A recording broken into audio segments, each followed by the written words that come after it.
560 টাকায় একটি চেয়ার কিনে কত টাকায় বিক্রয় করলে 25% লাভ হতো। ওকে, তাহলে এখন এই প্রশ্নটাকে আমরা প্রথমে বহু নির্বাচনী বা শর্টকাটের জন্য শিখব।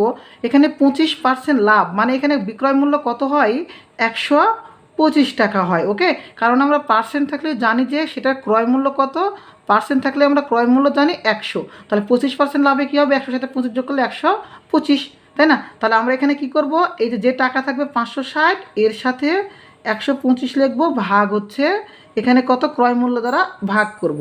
তাহলে এখানে যদি আমরা কাটাকাটি করি, এখানে কত দ্বারা করি, 5 দ্বারা করি। ওকে, তাহলে 5 25 125, 5 20 100, এই যে শূন্য কাটলাম, এই যে শূন্য কাটলাম, 2 1 2, 28 দুগুণ কত হয়, 56। এখন এই 28 আর এই যে এখানে করা 25, এই দুটো যদি গুণ করিস তবে আমাদের অ্যান্সারটা পাওয়া যাবে।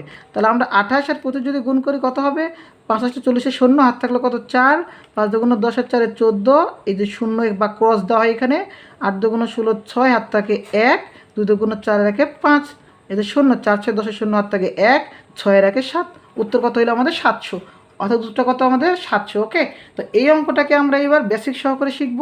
তো এখানে বলা হয়েছে যে 25% লাভ হবে, তাহলে আমরা প্রথমে কি করব, ধরি ক্রয় মূল্য